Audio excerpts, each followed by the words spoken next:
নামাজ মানুষকে কিভাবে পরিবর্তন করে দেয়, নামাজ কিভাবে মানুষকে চেঞ্জ করে দেয়।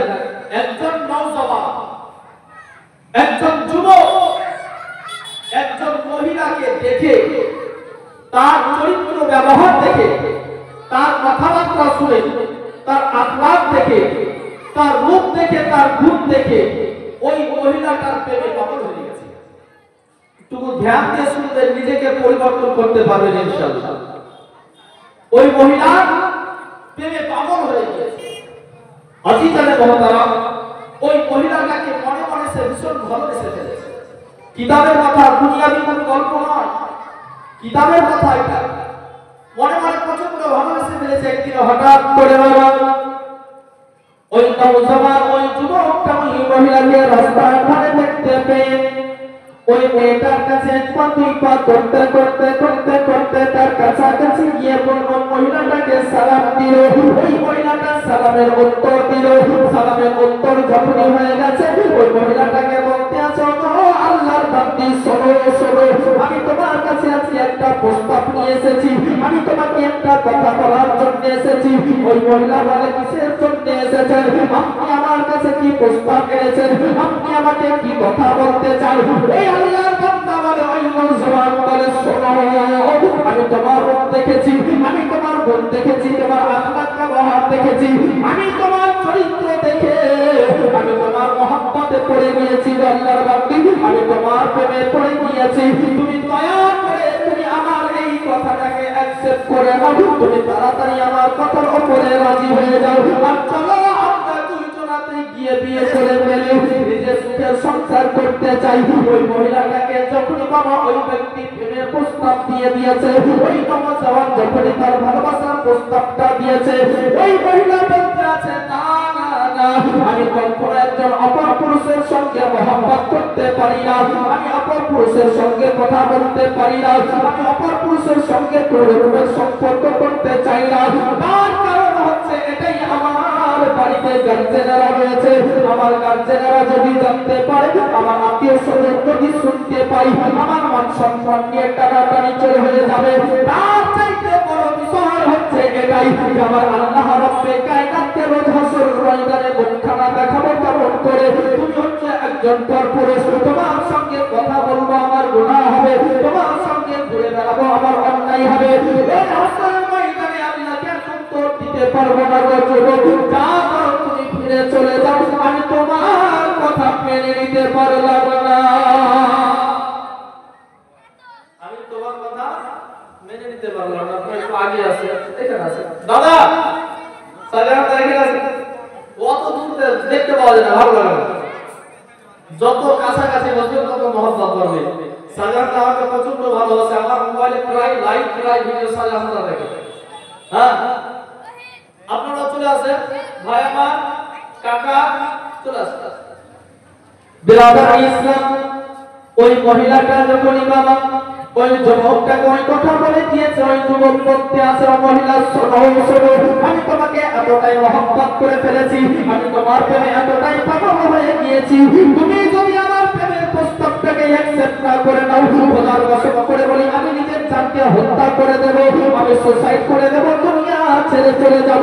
তাতে যদি ছিল আমাকে জাহান্নামের আগুনে নিক্ষেপ করে দেওয়া হয়, আমাকে যদি জাহান্নামের আগুনে জ্বলতে হয়, তবু আমি তোমার মহব্বতে, তোমার প্রেমের কারণে আমি জাহান্নামে যেতে রাজি আছি, কিন্তু তোমাকে ছাড়া থাকতে রাজি না।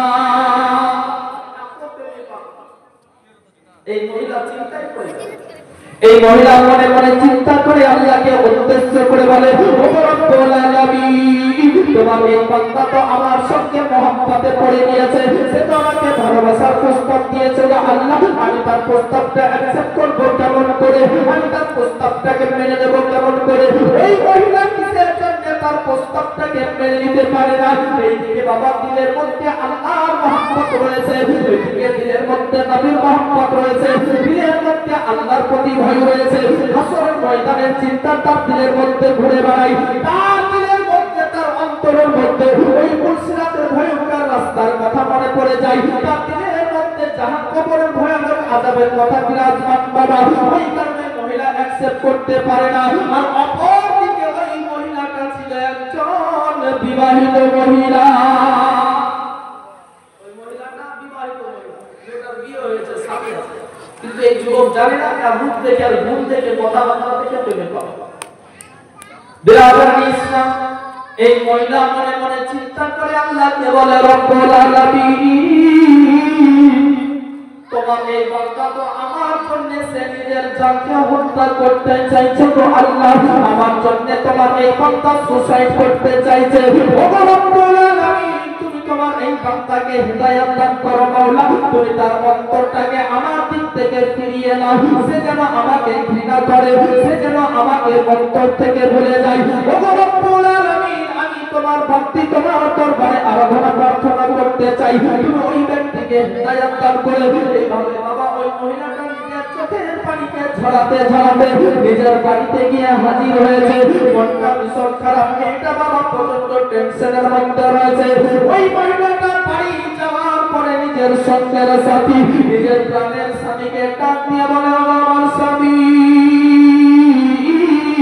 আজকে আমি আপনাকে একটা কথা বলতে চাই, আপনি যদি অনুমতি দেন আপনাকে একটা কথা বলতে চাই। ওই স্বামী বলতে আছে, বিবি রে, তুমি আমার স্ত্রী, তুমি কথা বলতে তো অনুমতির কি আছে, তুমি বলো তোমার যেটা মনের ইচ্ছা বাসনা, তুমি তাড়াতাড়ি বলে ফেলো। ওই মহিলাটার মাথাটাকে নত করে নিজের স্বামীকে বলতে আছে, আমার স্বামী, আজকে একজন যুবক আমাকে প্রেমের প্রস্তাব দিয়েছে, আজকে একজন যুবক আমাকে বিয়ের প্রস্তাব দিয়েছে, গো স্বামী, বলুন না আমি ওই প্রস্তাব থেকে কি করে উদ্ধার পাই, আমি তো বড় টেনশনের মধ্যে পড়ে গিয়েছি। ওই যুবকটা বলেছে, আমাকে যদি না পাই, আমি যদি তার প্রেমের প্রস্তাবটা অ্যাকসেপ্ট না করে নিই, আমি যদি তার ভালোবাসার প্রস্তাবটা অ্যাকসেপ্ট না করে নিই, আমি যদি তার বিয়ের প্রস্তাবটাকে কবুল না করে নিই, সে আমার জন্য নিজের জানকে সুসাইড করে দেবে, আমার জন্য নিজের জানকে হারিয়ে দেবে, গো স্বামী, এই বিষয় নিয়ে আমি বড় টেনশনের মধ্যে পড়ে আছি, আমি বড়ই চিন্তার মধ্যে পড়ে গিয়েছি, গো স্বামী, আপনি দয়া করে আমাকে একটুকু যুক্তি দিন, আপনি আমার একটু টেনশনটা কমিয়ে দিন, কি এমন কাজ করলে ওই ব্যক্তির জানটাও বেঁচে যাবে আর আমিও তার হাত থেকে রেহাই পেয়ে যাব, একটা যুক্তি দেন, কি এমন কাজ করলে ওই যুবকটারও জান বাঁচবে আর আমিও ওই যুবকের কাছ থেকে বেঁচে যাব।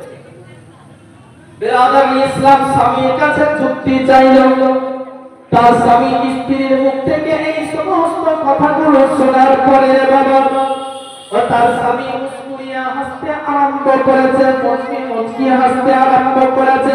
তার স্বামী বলতে আছে, বিবি শোনো শোনো, এই বিপদ থেকে উদ্ধার হওয়ার জন্য তুমি এত টেনশনের মধ্যে রয়েছো, ওই যুবকের কাছ থেকে বাঁচার জন্য তুমি এত টেনশন করতে আছো, বিবি, এটা তো সামান্য একটা ব্যাপার, আমি তোমাকে কেবল মাত্র একটা অপশন দিয়ে দিচ্ছি, দেখবে ইনশাআল্লাহ ওই অপশনের উপরে যদি আমল করে তাহলে নিশ্চয় ওই যুবকের জানটা বেঁচে যাবে আর তুমিও সেই যুবকের হাত থেকে রেহাই পেয়ে যাবে। স্বামীকে যুক্তি দিচ্ছে বিবি, বলে, বিবি শোনো, তুমি এক কাজ করো, তুমি ওই যুবকের কথাতে তুমি রাজি হয়ে যাও, ওই যুবক তোমাকে বিয়ের প্রস্তাব দিয়েছে, তুমি তার প্রস্তাবকে মেনে নাও, তুমি যাও গিয়ে যুবককে বলো, হে যুবক যাও, আমি তোমার প্রস্তাবে রাজি আছি, জোরে বলেন সুবহানাল্লাহ। কোন স্বামী চাইবে তার স্ত্রীকে অন্য কারো কাছে তুলে দিতে? চাইবে কেউ? কেউ চাইবে না, আর এটা সম্ভব না। কিন্তু তার স্বামী বলছে, বিবি তুমি যাও, তাকে বলবে যে তুমি তার প্রস্তাবে রাজি আছো, তুমি রাজি হলে তার প্রস্তাবটাকে তুমি কবুল করবে, কিন্তু একটা শর্তের উপরে, একটা শর্তের উপরে, সে যদি তোমার শর্তটা মেনে নেয় তবে তুমি তার প্রস্তাবটাকে অ্যাকসেপ্ট করবে, কবুল করবে। বলে, শর্তটা কি?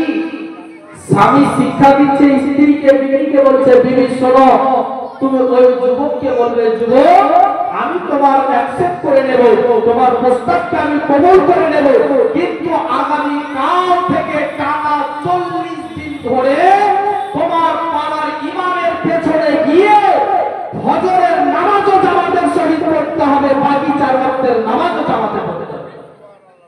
40 দিন ধরে 5 ওয়াক্তের নামাজ তোমাকে জামাতের শহীদ করতে হবে। সুবহানাল্লাহ বলবেন না? মহব্বতে বলবেন না? ভালো লাগে না, বিরক্ত করবে না। বক্তা এলেছে, বক্তা এলেছে। একবার মহব্বতে বলেন সুবহানাল্লাহ, আর একটু জোরে বলেন ইয়া রাসূলুল্লাহ। স্বামী শিক্ষা দিচ্ছে বিবিকে, বলছে বিবি তুমি বলবে যে 40 দিন তুমি যদি 5 ওয়াক্তের নামাজ জামাতের সহিত ইমামের পেছনে পড়ো, এক রাকাতও জামাত যেন না ছুটে। শর্ত দেখেন, এক রাকাতও জামাত যেন না ছুটে, 5 ওয়াক্তের নামাজ ইমামের পেছনেই পড়াতে হবে।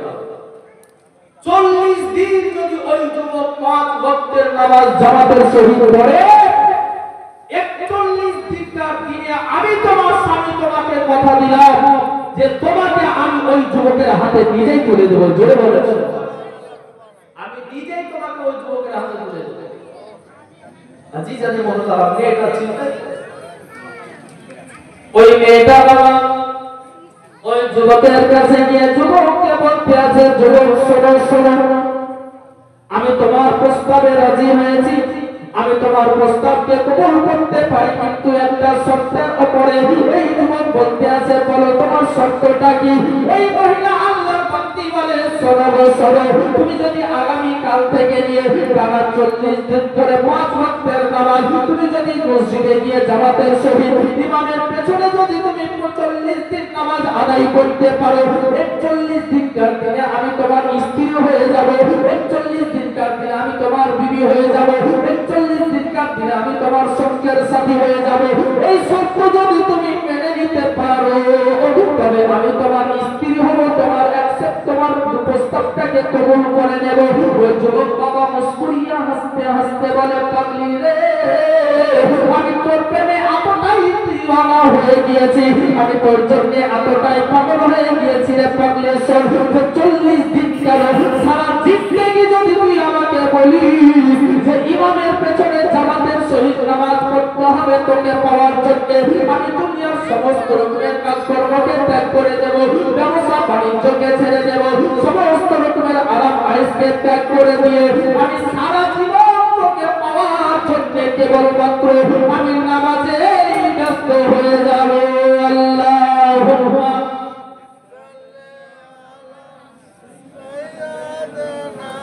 দরুদ পড়তে কষ্ট হয়েছে না? লজ্জা লাগছে?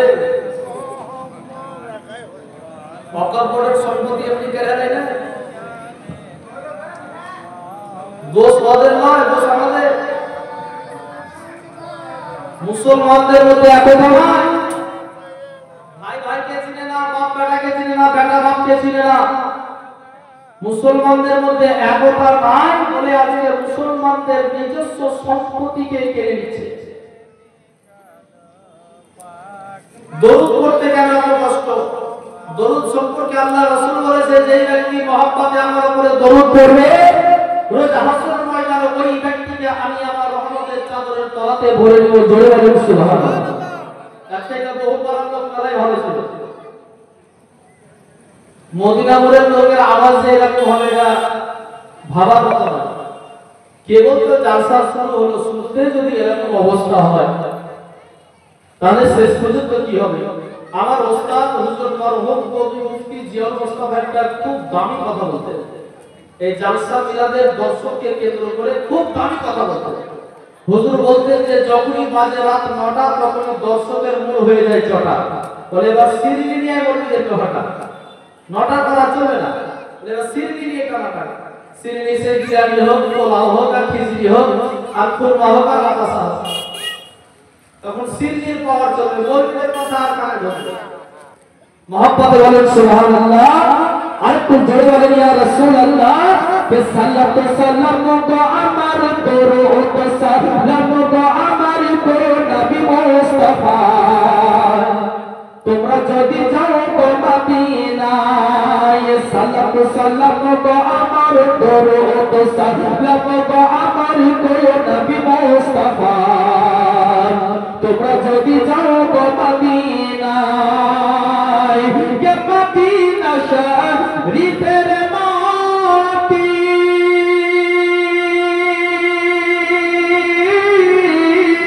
মদিনা শরীফ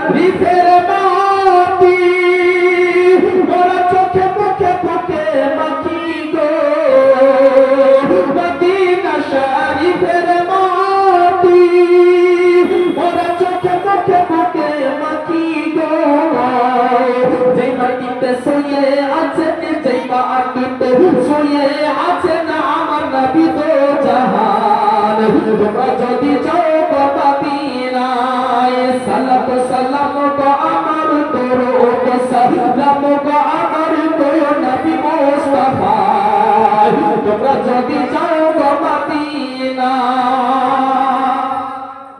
কে মদিনা শরীফের মাঝে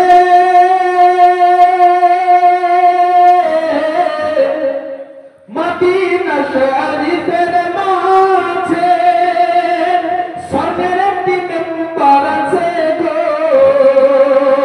মদিনা শরীফের মাঝে স্বর্ণের একটি মিম্বার আছে গো যে মিম্বারে খুতবা দিতেন যে মিম্বারে খুতবা দিতেন আমার নবী দো জাহান তোমরা যদি যাও মদিনায় সালাত সালাম গো আমার দরুদ সালাম গো আমার প্রিয় নবী মুস্তাফা তোমরা যদি যাও মদিনা ও আমার আম্মাজানরা বলতে চাইছিলাম বাবা ওই মহিলাটাকে যুবক বলতে আছে শোনো শোনো তোমার জন্য সারা জিন্দেগি যদি আমাকে নামাজের মধ্যে অতিবাহিত করতে হয় তবু আমি তোমাকে পাওয়ার জন্য প্রস্তুত রয়েছি বাবা এই শর্তের উপরে ওই ব্যক্তি ওই নওজওয়ান তার পরের দিন থেকে বাবা নামাজ পড়া আরম্ভ করে দিল নামাজ মানুষকে কিভাবে পরিবর্তন করে দেয় নামাজ মানুষকে কিভাবে চেঞ্জ করে দেয় রে বাবা ওই ব্যক্তি বাবা একদিন দুই দিন এক সপ্তাহ দুই সপ্তাহ করতে করতে করতে করতে 40টা দিন ইমামের পেছনে 5 ওয়াক্তের নামাজ জামাতে সহিহ বাবা আদায় করেছে ওই ব্যক্তি বাবা নামাজের প্রতি এতটাই মহব্বত বেড়ে গিয়েছে যে নামাজের প্রতি এতটাই ভালোবাসা বেড়ে গিয়েছে ওই ব্যক্তি 40 দিন ধরে নামাজ পড়তে এত মহব্বতে নামাজ পড়েছে আল্লাহকে রাজি ও খুশি করার জন্য যে ব্যক্তি নামাজ পড়েছে সেই ব্যক্তি 40 দিন ধরে বাবা নামাজ পড়তে ওই মহিলার কথা পর্যন্ত ভুলে গিয়েছে জোরে বলে আরে নামাজ পড়িয়েন না তারপরে হিসাব আপনি এই বলে যাবে না নামাজ পড়েন না সুবহানাল্লাহ বলেন আরে নামাজ পড়বেন নামাজ পড়ার নাকি আলাদা হবে সুবহানাল্লাহ বলবেন সুবহানাল্লাহ নাকি আলাদা হবে হ্যাঁ আমরা জানি যতটুকু যে মানুষের কাছ থেকে রূপ বের করা সহজ কিন্তু রুপিয়া বের করা খুব কঠিন কিন্তু এখন বর্তমান সময় দেখছি যে রুপিয়া মানুষ দিয়ে দেয় কিন্তু মানুষের কাছ থেকে এখন সুবহানাল্লাহ বের করা খুব কঠিন হয়ে যায় মহব্বতে বলেন সুবহানাল্লাহ একবার জোরে বলেন তো লব্বাইক ইয়া রাসূলুল্লাহ লব্বাইক ইয়া রাসূলুল্লাহ আরো জোরে বলেন লব্বাইক ইয়া রাসূলুল্লাহ লব্বাইক ইয়া রাসূলুল্লাহ ইসলাম ওই যুবক 40 দিন নামাজ পড়তে ওই প্রেম ভালোবাসার কথা সব ভুলে গেছে সব ভুলে গেছে আল্লাহ কি না করতে পারে আল্লাহ বলে তো কেউ আছে জি আল্লাহ বলে তো কেউ আছে আল্লাহ তার মনটাকে পরিবর্তন করে দিয়েছে তার দিলটাকে পরিবর্তন করে দিয়েছে খোদার কসম করে বলি বাবা কিতাবের লেখক কিতাবের মধ্যে লিখতে আছে কিতাবের লেখক বর্ণনা করতে আছে 40 দিন অতিবাহিত হয়ে গেল এইবারে বাবা যেদিন 41 দিন হয়ে গিয়েছে ওই মহিলাটা কথা দিয়েছিল 41 দিন তার দিনে আমি তোমাকে বিবাহ করে নেব আমি তোমাকে বিবাহ করে তোমার স্ত্রী হয়ে যাব তুমি আমার স্বামী হয়ে যাবে ওই মহিলাটা যে বাবা ওয়াদা করেছিল ওই মহিলাটা ওয়াদা পূর্ণ করার জন্য নিজের সঙ্গের সাথীকে অর্থাৎ নিজের স্বামীকে সঙ্গে করে নিয়ে যাচ্ছে নিজের স্বামীকে সঙ্গে করে নিয়ে যাচ্ছে ওই যুবকের কাছে আর ওই যুবক তার স্বামী কথা দিয়েছিল স্ত্রীকে বিবিরে সে যদি তোমার শর্ত মেনে নাই আমি তোমার স্বামী হয়ে তোমাকে ওই যুবকের হাতে নিয়ে তুলে দেব নিজের স্ত্রীকে তার হাতে তুলে দেওয়ার জন্য চলে যাচ্ছে ওই মহিলাটা বাবা ওই যুবকটাকে বিয়ে করার জন্য চলে যাচ্ছে আল্লাহর কি মহিমা দেখুন আল্লাহ মানুষকে কিভাবে পরিবর্তন করে দেয় নামাজ মানুষকে কিভাবে বাবা চেঞ্জ করে দেয় 41 দিনকার দিনে এরা স্বামী স্ত্রীতে চলে যাচ্ছে স্বামী যাচ্ছে স্ত্রীকে অপরের হাতে তুলে দেওয়ার জন্য স্ত্রী যাচ্ছে অপরের স্ত্রী হওয়ার জন্য আল্লাহর কি মহিমা আল্লাহ কি না করতে পারে রে বাবা ওই যুবকের কাছাকাছি যখন হয়ে গিয়েছে এই মহিলাটা বাবা যুবকের কাছে গিয়ে যুবককে যখন সালাম দিয়েছে যুবককে বলতে আছে আসসালামু আলাইকুম ওয়া রাহমাতুল্লাহ ওই যুবক যুবকটা বাবা সালামের উত্তর দিয়েছে। আর সালামের উত্তর দেওয়ার সঙ্গে সঙ্গে যখন বাবা ওই মহিলাটার দিকে তার দৃষ্টি চলে গিয়েছে, ওই মেয়েটার দিকে যখন তার চক্ষু চলে গিয়েছে, কিতাবের রাইটার লিখতে আছে রে বাবা, সঙ্গে সঙ্গে ওই যুবক ওই মহিলার দিক থেকে চোখটাকে ফিরিয়ে নিয়েছে। জোরে বলবেন না? যেই মহিলার প্রেমে পাগল ছিল, যেই মহিলার প্রেমে দিওয়ানা ছিল, যেই মহিলার জন্য নিজের জানকে কুরবানি করতে চেয়েছিল, নিজের জানকে আত্মহত্যা করতে চেয়েছিল, সুসাইড করতে চেয়েছিল, ওই মহিলাটার দিকে যখন একবার চোখ চলে গিয়েছে আর দ্বিতীয়বারের জন্য মহিলার দিকে আর তাকাই না। তার কারণ হচ্ছে এটাই, ওই যুবকটা আলেমের মুখ থেকে শুনে নিয়েছে, ওই যুবকটা ইমামের মুখ থেকে শুনে নিয়েছে, ওই নওজওয়ানটা হুজুরের মুখ থেকে শুনে নিয়েছে যে দয়ার নবী আকরাম মুস্তাফা সাল্লাল্লাহু তাআলা আলাইহি ওয়াসাল্লাম পবিত্র নূরি জামানে বলেছেন, হাদিসের পাতার মধ্যে পৌঁছে দিলে বাচ্চিরা আল্লাহর নবী আকরাম মুস্তাফা বলেন যে তোমরা পুরুষ মানুষ তোমাদের দৃষ্টি যদি একবার কোনো অপর মহিলার দিকে চলে যায়, তোমরা সঙ্গে সঙ্গে দৃষ্টিটাকে ফিরিয়ে নাও। তোমরা গুনাহ থেকে বেঁচে যাবে, তোমরা পাপ থেকে বেঁচে যাবে, অন্যায় থেকে বেঁচে যাবে। আর দৃষ্টি ফিরানোর পরে যদি আবার ওই মহিলার দিকে চেয়ে চেয়ে তাকাও, তাহলে আমি নবী বলে দিলাম যে তোমাদের ভবিষ্যৎ বড়ই খারাপ। একবার চলে যাবে, দ্বিতীয়বারের জন্য অপর নারীর দিকে দেখো না, আল্লাহ রাসূল বলেছেন। ওই যুবকের দিলের মধ্যে আল্লাহ রাসূলের কথা গেঁথে গিয়েছে। জোরে বলেন সুবহানাল্লাহ। নামাজ কি জিনিস আল্লাহ পাক বলেছেন, ইন্নাস সালাতা তানহা আনিল ফাহশাই ওয়াল মুনকার, নিশ্চয় নামাজ মানুষকে দুনিয়াবি সমস্ত রকমের খারাপ কাজ থেকে দূরে সরিয়ে রাখে। আজিজান মুহতারাম, ওই যুবক চেহারাটাকে ঘুরিয়ে দিয়েছে, ওই মহিলার সঙ্গে আর কথা বলে। মহিলা বলে, ভাই আজ থেকে 40 দিন পূর্বে তুমি আমার প্রেমে পাগল ছিলে, আমার জন্য সুসাইড করতে চেয়েছিলে, আত্মহত্যা করতে চেয়েছিলে, কিন্তু আজকে তো আমি তোমাকে বিয়ে করার জন্য চলে এসেছি। আজকে মুখটাকে ফিরিয়ে নিলে কেন? আজকে তুমি মুখটাকে ঘুরিয়ে নিলে কেন? আজকে আমার সঙ্গে কথা বলা বন্ধ করে দিলে কেন?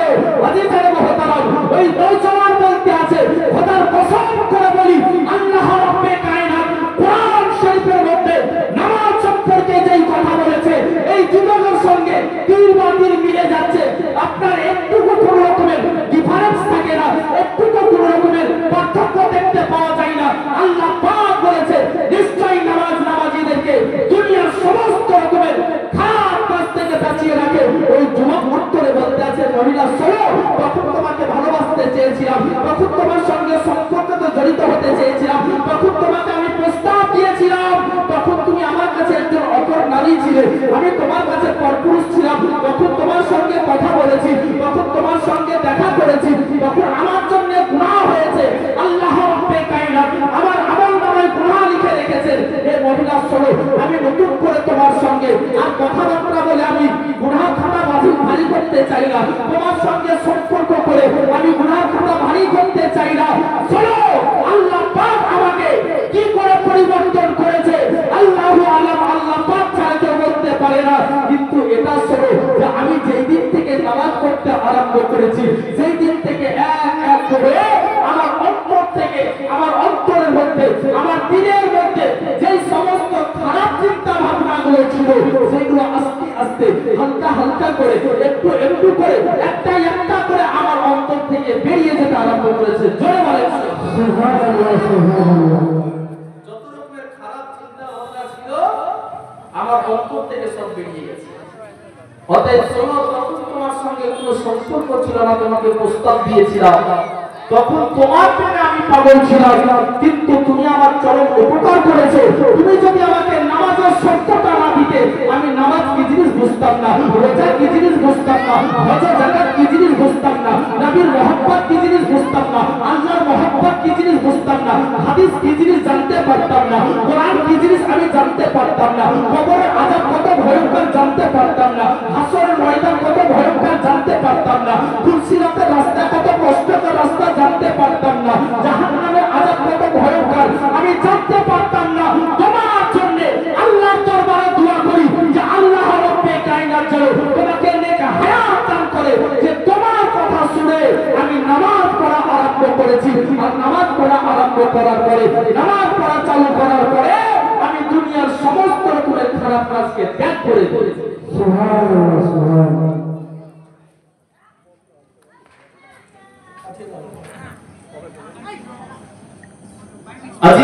কারণ এই হচ্ছে নামাজের পাওয়ার, এই হচ্ছে নামাজের পাওয়ার। বাস্তবে যে নামাজ, বাস্তবে নামাজ মানুষকে কিভাবে পরিবর্তন করে। আমার এখানে অনেককে দেখতে পাচ্ছি, নাম বললে হয়তো খারাপ লাগবে, বাস্তব কথা বলছি, নাম বললে হয়তো খারাপ লাগবে, কিন্তু আমি দেখতে পাচ্ছি যে 5 ওয়াক্তের নামাজ পড়ছে, আলহামদুলিল্লাহ সুম্মা আলহামদুলিল্লাহ। যে আগে আজ থেকে 2 বছর 5 বছর আগে কি দেখেছিলাম আর আজকে কি হচ্ছে, কেমন দেখতে পাচ্ছি, বড় আনন্দ লাগছে। আলহামদুলিল্লাহ আমাদের এই হাসানিয়া ওয়াক্তিয়া মসজিদে 5 ওয়াক্তের নামাজিও হচ্ছে, অনেক মুসল্লিও হচ্ছে অনেক। যিনারা নামাজ পড়েন না তিনাদেরকে অনুরোধ করবো আপনারাও নামাজ পড়েন। আর আপনারা তোমরা একবারে কিরে খেয়ে আছে যে মনে যত করলে বলুন নিচে আর যাবো না নাকি, কষ্ট হচ্ছে, কষ্ট যদি হয় নিচে আসতে তাহলে আসতে হবে।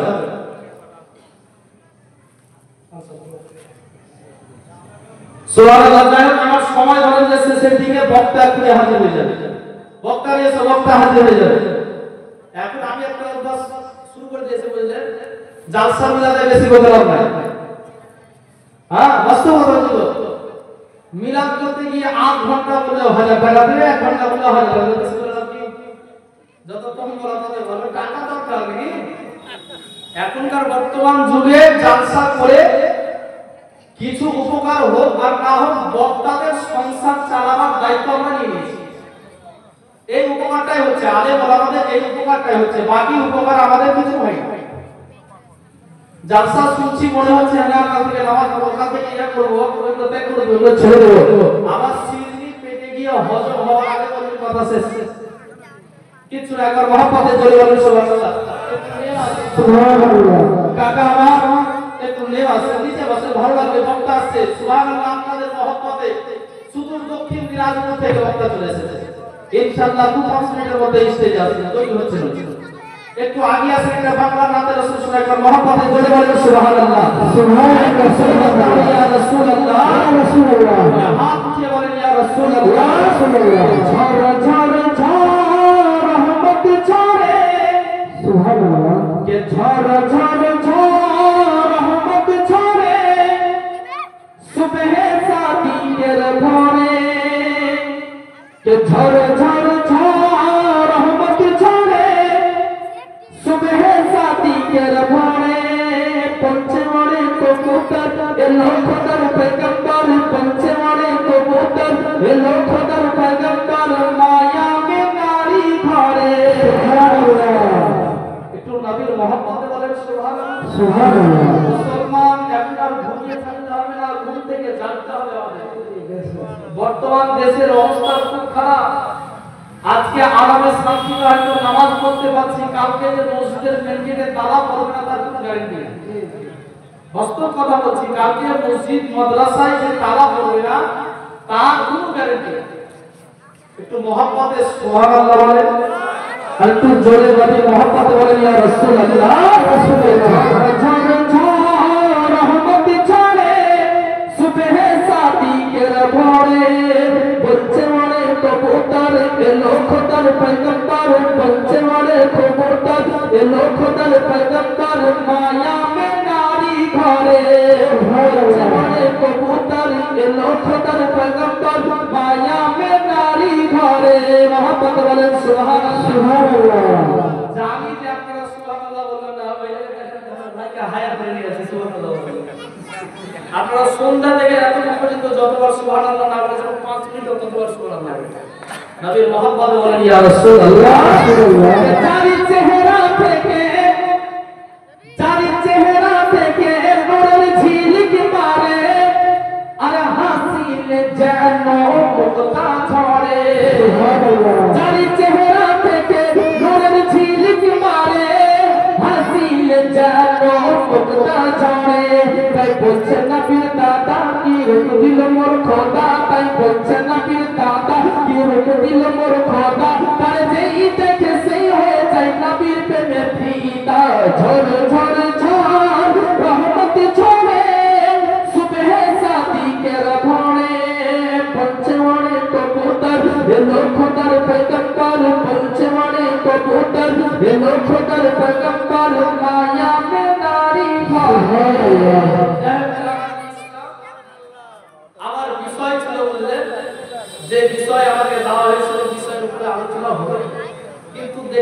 ওটার চাইতে জরুরি নামাজ সম্পর্কে আলোচনা করা। কারণ নামাজ প্রত্যেকটা মুসলমান নর-নারীর জন্য ফরজ। আমার আজকে জালসায় একটু বড় বিষয় ছিল হজ এবং যাকাত সম্পর্কে। হজ যাকাতের চাইতে শতগুণ গুরুত্ব হচ্ছে এই নামাজ। বিরাদার ইসলাম, যারা ধনী ব্যক্তি মেলা জায়গা মেলা এলাকা ঘুরে দেখলাম, আমাদের রানীনগরের মতন কম হাজি কোনো জায়গাতে পেলাম না। হাজির অভাব আমাদের রানীনগরে আছে, মানে এলাকার মধ্যে যত গরিব গ্রাম হচ্ছে এই রানীনগর, ঠিক আছে? যত গরিব গ্রাম হচ্ছে এই রানীনগর, মানে রানীনগরের মধ্যে হজ করার মতন বান্দা খুব কমই আছে, তাহলে গরিব নয় বেশি। বিরাদার ইসলাম, যেই ব্যক্তির উপরে হজ করা ফরজ, জীবনে একবার হজ করা ফরজ, ধনী ব্যক্তির জন্য, গৃহস্থ ব্যক্তির জন্য জীবনে একবার হজ করা ফরজ, জীবনে একবার হজ করতেই হবে, না করলে সে গুনাহগার। প্রতি বছর আপনাকে যাকাত দিতে হবে। বিষয় যখন দেওয়া হয়েছে তখন তো দুটো কথা বলাই দরকার, বক্তা আসার আগে দুটো কথা শুনিয়ে। যাকাত প্রতি বছর আপনাকে দিতে হবে। আপনার সংসারের প্রয়োজনীয় জিনিস বাদ দিয়ে,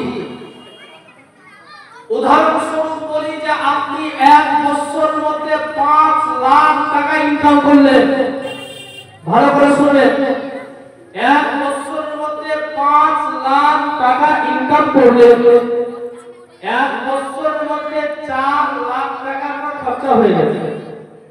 5 লাখ টাকা ইনকাম করেছেন, 4 লাখ টাকা খরচা, থাকে কত? তো জোরে বলেন, থাকে কত? 1 লাখ টাকা। ওই 1 লাখ টাকার যাকাত আপনাকে দিতে হবে। 5 লাখের যাকাত লাগবে, 4 লাখ তো খরচা হয়ে গেছে আপনার সংসার।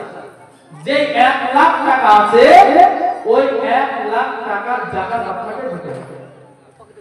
যাকাত আমরা দিতে ভয় করি, হ্যাঁ, যে নিজে কষ্ট করব, নিজে মেহনত করব, আর গরিব মিসকিনকে দেব, সেটা কেমন করে হয়? তাই কি না? আজিজানে মুহতারাম, ওই যাকাতের টাকাটা আপনি ইনকাম করেছেন, এটা বাস্তব। আপনি কষ্ট করেছেন, মেহনত করেছেন, এটা সত্য, কিন্তু তবুও ওই যাকাতের টাকাটা আপনার জন্য খাওয়া হারাম। জোরে বলতে হবে সুবহানাল্লাহ, সুবহানাল্লাহ। আপনার জন্য খাওয়া হারাম, তার কারণ ওটা হচ্ছে এতিম মিসকিনের হক, গরিব অসহায় ফকিরদের হক, ওটা আপনার হক নয়। এতিম মিসকিনদের হক মেরে খেলেন মানে আপনি নিজেকে গুনাহগার বলে প্রমাণ করলেন। রোজ হাসরের ময়দানে আপনাকে জবাব দিতে হবে। ইনকাম করেছেন আপনি, কষ্ট করেছেন আপনি, টাকা আপনার, কিন্তু হক আপনার নয়। যাকাত দিতে হবে মানে খুব বেশি যে যাকাত লাগবে তাও না, একবারে সরষার দানা পরিমাণ যাকাত দিতে হবে। সরষার দানা পরিমাণ আপনাকে যাকাত দিতে হবে। মুআজ্জাজ মুহতারাম, আপনাদেরকে উদাহরণস্বরূপ একটু বলি। সরষা আপনারা দেখেছেন, সরষা আপনারা দেখেছেন, একটা গাছে কতগুলো সরষা হয় বলেন? সরষার দানা কতগুলো থাকে? একটা বড় সরষার দানা যেই খাপটাতে ঘর থাকে বাক্সটাতে, ওই বাক্সতে কতগুলো দানা থাকে? যা ধরে নেন যে 10টা দানা আছে। আচ্ছা বলেন, 10টা দানার মধ্যে থেকে একটা সরষার দানা যদি কাউকে দান করে দেন, কমে যাবে? কমবে? একটু জোরে বলতে হবে, কমবে? কম মনে হবে? মনে হবে যে 10টা থেকে একটা চলে গেছে, 9টা আছে। মানুষের কথা ঠিক আছে, একটা চলে গেছে, 9টা আছে, কি হবে? কিন্তু না, কথাটা আপনি বলেন যে একটা গেছে, 9টা আছে, একটা গেছে, 9টা আছে। বিরাদার ইসলাম, 10টা দানার মধ্যে থেকে একটা যদি চলে যায়, কাউকে যদি দান করে দেন, কম মনে হবে না। সেই রূপ আপনার যাকাতের টাকা কেবলমাত্র শতকরা 2.5 টাকা, 100 টাকাতে 2.5 টাকা, 1000 টাকা হলো হাজারে কত টাকা? 25 টাকা, তাই তো? হাজারে 25 টাকা দিতে কষ্ট হবে? হ্যাঁ, কষ্ট হবে না। বাস্তব কথা বলছে, নবীর মাহফিলে চেপে নবীর স্টেজে বসে আমার পুরা বেটা বেটির পেছনে প্রতিদিন 100 টাকা করে দেবে, অতি কষ্ট হয় না? ছেলেদের কুড়ি খাবে, ইয়া খাবে, ও খাবে, অতি কষ্ট হয় না। কিন্তু গরিবের হক যেটা, সেটা তো টাকা দিতে হবে। আমি কষ্ট করেছি, রসুলকে দেব।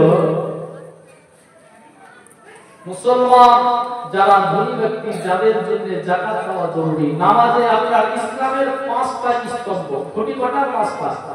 নামাজ, রোজা, হজ, যাকাত আর কালেমা। মুসলমান হওয়ার জন্য এই 5টা শর্ত। মুসলমান হওয়ার জন্য এই 5টা শর্ত। দুনিয়ার দিকে লক্ষ্য করে দেখেন, এমন মুসলমান আছে যে 5 ওয়াক্তের নামাজ তো নামাজ, জুম্মার নামাজ পর্যন্ত যায় না, ঈদের নামাজ পর্যন্ত যায় না। আচ্ছা বলেন, ওরা কি বাস্তবে মুসলমান? ওরা কি বাস্তবে মুসলমান?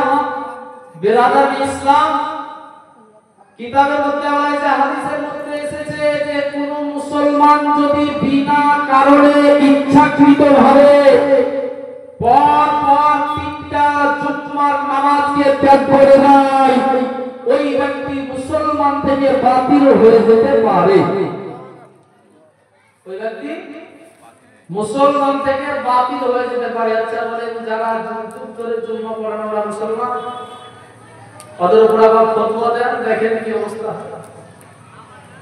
আমরা মানুষ আজ পর্যন্ত কত বোকা, একটুকু প্রমাণ করিয়ে দিই। আমরা যে কত বোকা, কত বড় যে পাগল, তার প্রমাণ একটু করিয়ে দিই আপনাদের।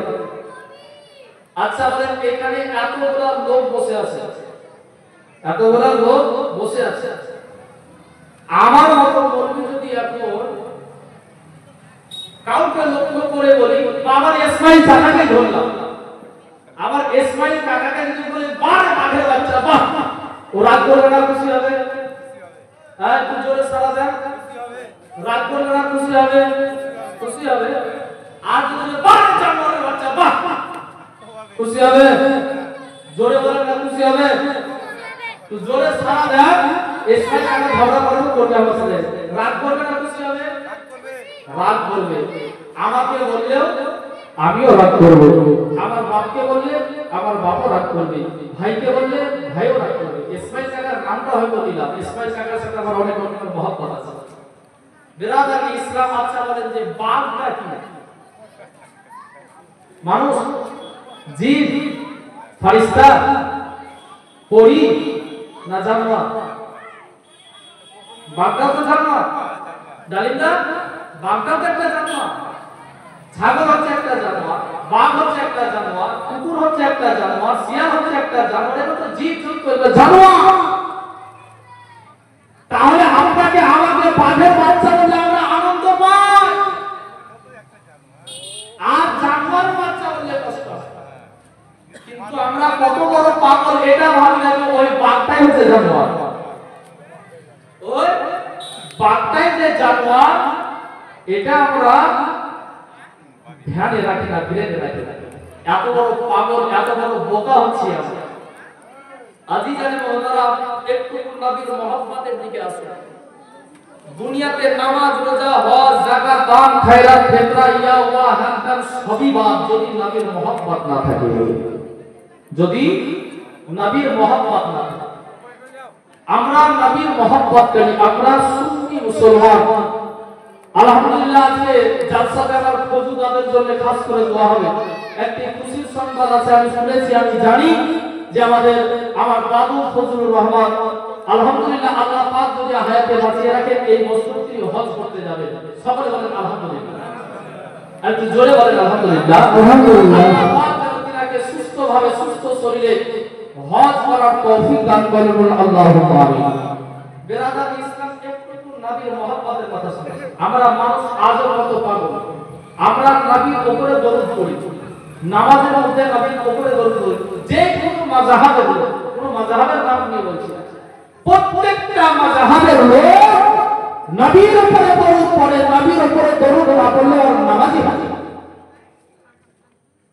নামাজে আত্তাহিয়াতু করতে হয়, আত্তাহিয়াতু না পড়লে নামাজ হবে না। ছোট বাচ্চা ছেলে তো এই ফতোয়াটা দেয়, যে বাপের কাছে জিন্দগিতে নামাজও পড়েনি ও ফতোয়া দেয় যে আত্তাহিয়াতু পড়তেই হয়, না পড়লে নামাজ হবে কি করে? দেখি কেন ভাই, হ্যাঁ কেতাব ভাই বুঝতে পেরেছে। আত্তাহিয়াতু না পড়লে নামাজ হবে না। আত্তাহিয়াতুর মধ্যে নবীর প্রতি দরুদ ভরা আছে, সালাম ভরা।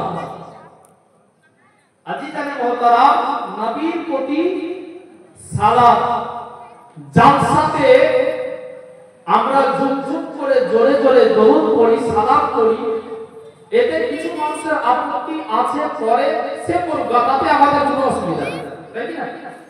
আমরা কিতাবে পেয়েছি, হাদিসে পেয়েছি যে জায়েজ আছে বলে আমরা পড়ছি। যখন দেখবো যে যে হাদিসটা জায়েজ বলেছে এর চাইতে আরো